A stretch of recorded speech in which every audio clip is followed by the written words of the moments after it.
सही कहा, ये एक प्राकृतिक प्रक्रिया है और इसी के तहत अंतरिक्ष वैज्ञानिकों की अगर माने तो उनकी तरफ से भी कहा जा रहा है कि पिछले कई महीनों से लगातार एस्ट्रॉयड धरती की तरफ बढ़ रहे हैं। ये कैसे बन रहे हैं और इनमें से कौन सा धरती के लिए खतरा बन सकता है, ये बड़ा सवाल है। हालांकि इस पर रिसर्च अभी जो है तमाम इंटरनेशनल एजेंसी कर रही हैं।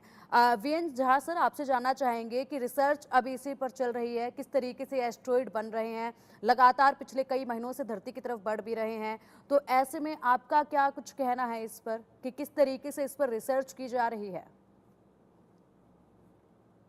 अनंत के बारे में हम लोग बात कर रहे हैं, जिसके बारे में कि हमें पता भी ज़्यादा नहीं है। मैंने बताया था आपको कि जो वॉयेजर अमेरिका ने आज से 47 साल पहले छोड़ा था, वो अभी भी सौर मंडल के किनारे में जाके अभी अब कहीं चल रहा है। मैंने बताया 125 एस्ट्रोनॉमिकल यूनिट की जो जो दूरी है, वहाँ पे है। तो बहुत सारी चीज़ें हैं। अब जैसे देखिए अभी जैसे धरती घूम रही है, धरती जब आगे की तरफ बढ़ती है तो पीछे की तरफ में कुछ एटमॉस्फेयर जो है वो पीछे छूटते जाते हैं, कुछ डस्ट वो पीछे छूटते जाते हैं। तो जब धरती अपने ही कक्षा में जब घूमती है तो काफ़ी सारी चीज़ें जो धरती से टकराती है वो चाहे धरती का डस्ट हो या दूसरे ग्रह का डस्ट हो या इस तरह के जो एस्टेरॉइड्स जो पास करते हैं उसका डस्ट छोड़ा गया हो, तो वो डस्ट जो है वो धरती के गुरुत्वाकर्षण से आकर्षित होती है और उसी को हम लोग देखते हैं नॉर्दर्न लाइट्स में या सदर्न लाइट्स में देखते हैं। वो उल्का की तरफ में वहाँ पे वो जल के जब धरती की तरफ में एंट्री करती हैं तो वो उल्का हम देखते हैं। नॉर्दर्न लाइट्स तो थोड़ी सी अलग चीज़ें होती हैं, उसमें और भी इलेक्ट्रोमैग्नेटिक वेव्स और बाकी चीज़ें आती हैं, जो जो जो रेडिएशंस हैं वो भी आते हैं। लेकिन ये सब चीज़ें हम लोग देखते रहते हैं। अब जब भी कोई एक चाहे चाहे एस्टेरॉयड या कॉमेट जाता है, वो बहुत सारे डस्ट छोड़ते हुए जाता है। अगर मान लीजिए वो धरती के जो कक्षा है बहुत पहले, अगर वहां से कहीं पे टकराया हुआ है, कहीं पे उसके पाथ में आया हुआ है, तो वो डस्ट भी जब धरती जब इंटर करती है वो उसमें आती है। लेकिन मैंने कहा ना कि धरती के पास में एक बहुत बड़ी चीज है, कवच। वो एटमॉस्फेरिक वायुमंडलीय जो कवच जो है, ये किसी भी चीज को पूरे जैसे आके टकराना चाहिए वो टकराने नहीं देता है, क्योंकि उसकी डेंसिटी और उसकी जो जो जो घर्षण जो पैदा होती है, डेंसिटी से ऑब्जेक्ट जो है वो डिसेलरेट हो जाता है, स्लो हो जाता है। और घर्षण से जो ताप पैदा होता है, उस ताप का जो टेम्परेचर है वो छोटे छोटे सैटेलाइट्स जो हैं वो लगभग 2000-2500 डिग्री सेल्सियस टेम्परेचर पा लेता है। कुछ चीजें जो बहुत ज्यादा स्पीड पे आते हैं वो तो वो प्लाज्मा में बदल जाता है 3000 डिग्री सेल्सियस तक, वो उसमें चली जाती हैं। तो इस तरह की चीजें आके वायुमंडल में जल जाती हैं। तो ये चीजें हमें याद रखनी है। तो इसीलिए हम कहते हैं कि ये कवच जो है ये हमें सेफ बनाए हुए है। इसके अलावे मैग्नेटिक कवच भी है, जो चुंबकीय कवच जो इसको बोलते हैं वो भी है, जो कि वायुमंडल को स्थिर रखे हुए होता है। और जो कोई चार्ज पार्टिकल होता है उसको जो जो अलग अलग तरह की जो बेल्ट हैं जो कि रेडिएशंस को रोकते हैं, वो वहां पे वो रुक जाते हैं। तो बहुत तरह के कवच धरती के पास में हैं।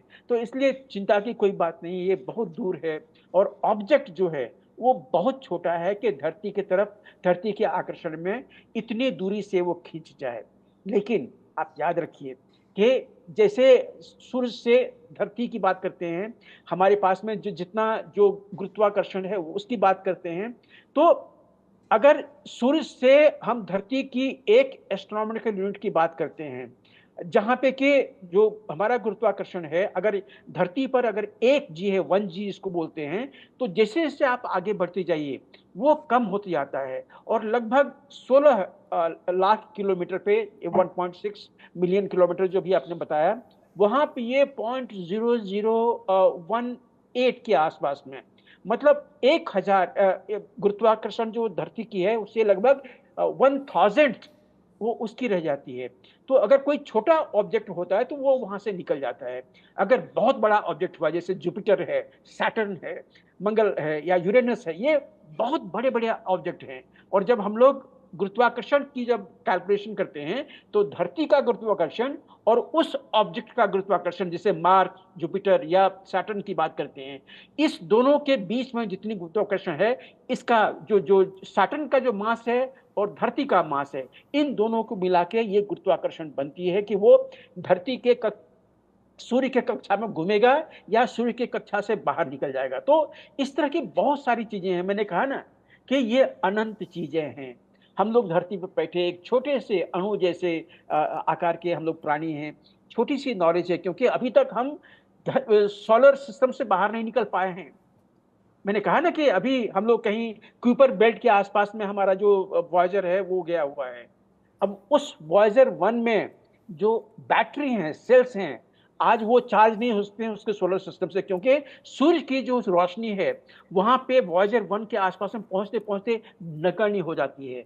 तो इसीलिए अब उसका जो अपना परमाणु बैटरी जो है, यूरेनियम बैटरी है, वो और कुछ साल तक उसको देखेगा, उसको उसमें काम करेगा। उसके बाद वो भी खत्म हो जाएगा। तो वो जो आँख धरती के जो जो सोलर सिस्टम से बाहर जा रही है, वो भी आँखें हमारी खत्म हो जाएगी।